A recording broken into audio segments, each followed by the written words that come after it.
बोलिए शिव शंकर भगवान की जय। प्रिय भक्तों, श्री शिव महापुराण के कोटि रुद्र संहिता की अगली कथा है शिव संबंधी तत्व ज्ञान का वर्णन तथा उसकी महिमा।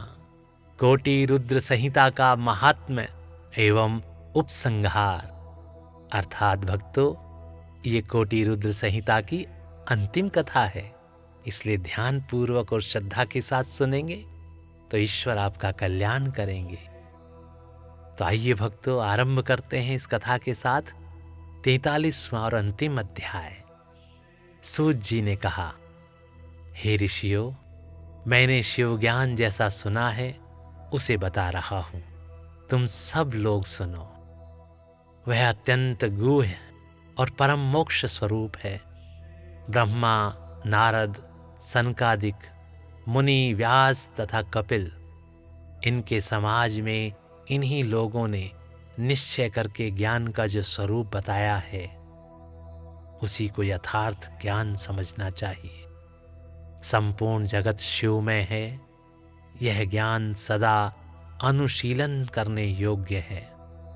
सर्वज्ञ विद्वान को यह निश्चित रूप से जानना चाहिए कि शिव सर्वमय है। ब्रह्मा से लेकर तृण पर्यंत जो कुछ जगत दिखाई देता है वह सब शिव ही हैं। वे महादेव जी ही शिव कहलाते हैं।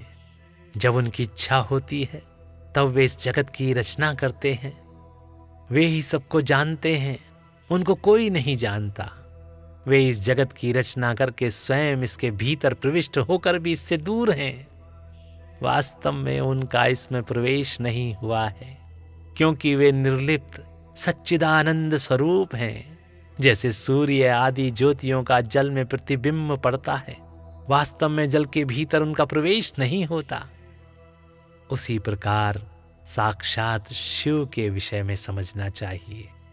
वस्तुतः जो वे स्वयं ही सब कुछ हैं, मतभेद ही अज्ञान है, क्योंकि शिव से भिन्न किसी द्वैत वस्तु की सत्ता नहीं है। संपूर्ण दर्शनों में मतभेद ही दिखाया जाता है, परंतु वेदांती नित्य अद्वैत तत्व का वर्णन करते हैं। जीव परमात्मा शिव का ही अंश है, परंतु अविद्या से मोहित होकर अवश हो रहा है और अपने को शिव से भिन्न समझता है। अविद्या से मुक्त होने पर वह शिव ही हो जाता है।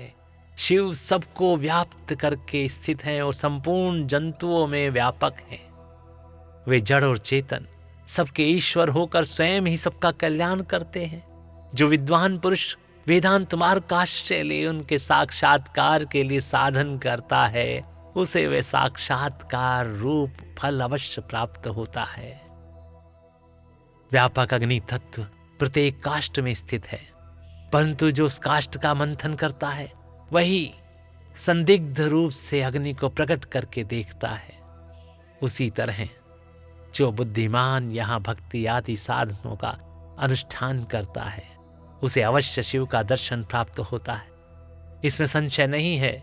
सर्वत्र केवल शिव हैं, शिव हैं, शिव हैं, दूसरी कोई वस्तु नहीं है। वे शिव भ्रम से ही सदा नाना रूपों में भासित होते हैं। जैसे समुद्र, मिट्टी अथवा स्वर्ण ये उपाधि भेद से नानत्व को प्राप्त होते हैं, उसी प्रकार भगवान शिव भी उपाधियों से ही अनेक रूपों में भासते हैं।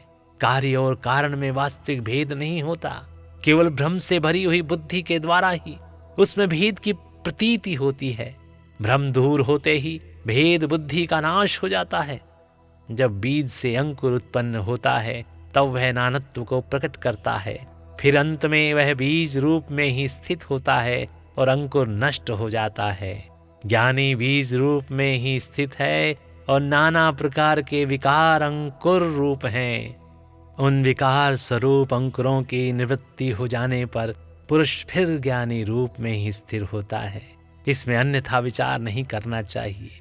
सब कुछ शिव है और शिव ही सब कुछ है। शिव तथा संपूर्ण जगत में कोई भेद नहीं है। फिर क्यों कोई अनेकता देखता है और क्यों एकता ढूंढता है?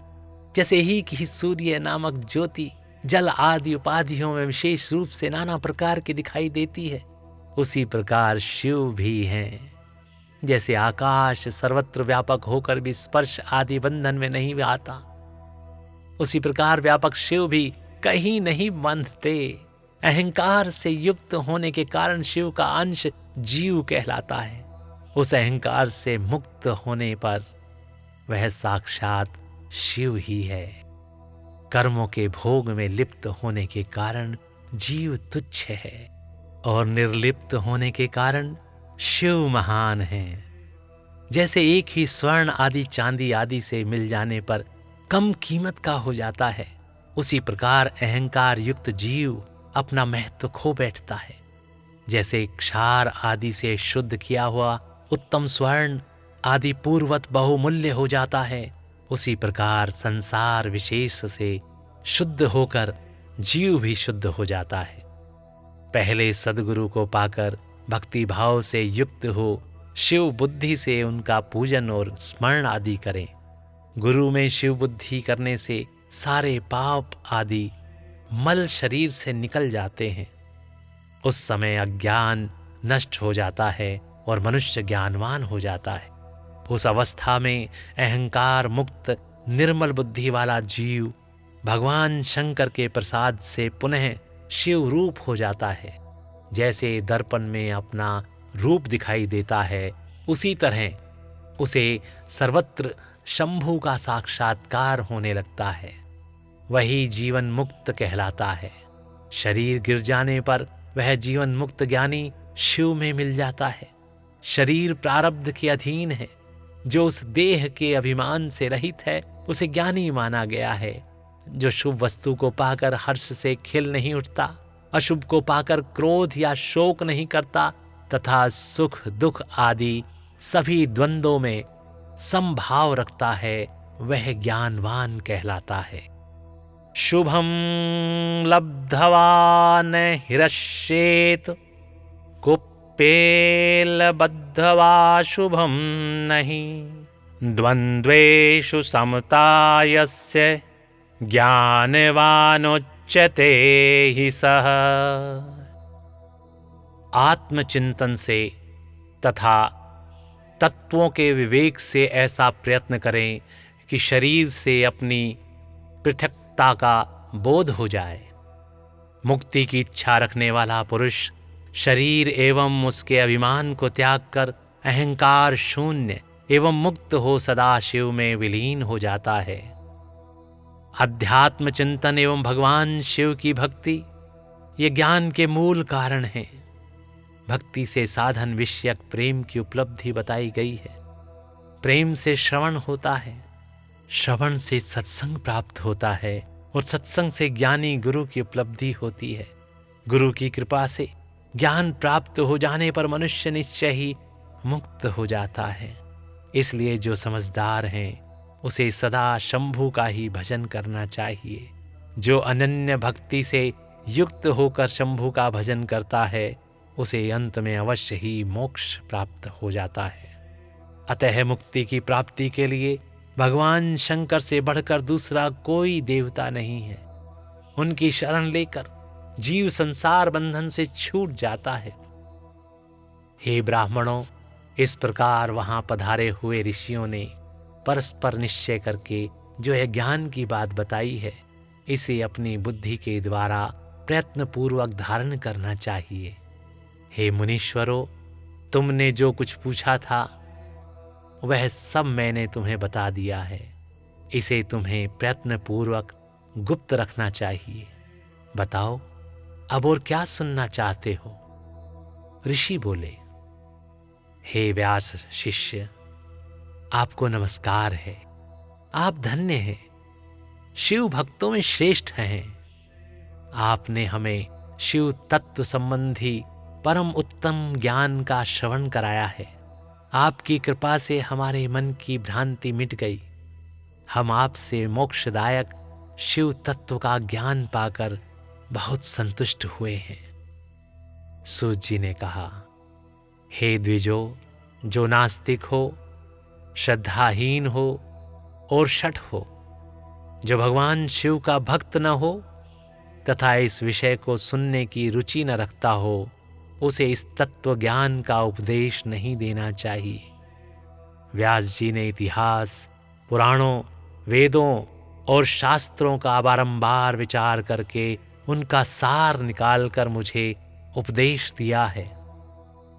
इसका एक बार श्रवण करने मात्र से सारे पाप भस्म हो जाते हैं। अभक्त को भक्ति प्राप्त होती है और भक्त की भक्ति बढ़ती है। दोबारा सुनने से उत्तम भक्ति प्राप्त होती है। तीसरी बार सुनने से मोक्ष प्राप्त होती है। अतः भोग और मोक्ष रूप फल की इच्छा रखने वाले लोगों को इसका बारंबार श्रवण करना चाहिए। उत्तम फल को पाने के उद्देश्य से इस पुराण की 5 आवृत्तियां करनी चाहिए। ऐसा करने पर मनुष्य उसे अवश्य पाता है, इसमें संदेह नहीं है, क्योंकि यह व्यास जी का वचन है। जिसने इस उत्तम पुराण को सुना है उसे कुछ भी दुर्लभ नहीं है। यह शिव विज्ञान भगवान शंकर को अत्यंत प्रिय है। यह भोग और मोक्ष देने वाला तथा शिव भक्तों को बढ़ाने वाला है। इस प्रकार मैंने शिव पुराण की यह चौथी आनंदमयी तथा परम पुण्यमयी संहिता कही है, जो कोटि रुद्र संहिता के नाम से विख्यात है। जो पुरुष एकाग्रचित हो भक्ति भाव से इस संहिता को सुनेगा या सुनाएगा, वह समस्त भोगों का उपभोग करके अंत में परम गति को प्राप्त कर लेगा। बोलिए शिव शंकर भगवान की जय। हरिओम हरिओम। प्रिय भक्तों, इस प्रकार यहाँ पर श्री शिव महापुराण के कोटि रुद्र संहिता की एक कथा तथा 43वां अध्याय समाप्त होता है। बोलिए शिव शंकर भगवान की जय। और प्रिय भक्तों, यहाँ पर श्री शिव महापुराण की कोटि रुद्र संहिता भी संपूर्ण होती है। तो ध्यान से और मन से बोलिए, बोलिए शिव शंकर भगवान की जय। आनंद के साथ बोलिए, ओम नमः शिवाय, ओम नमः शिवाय, ओम नमः शिवाय।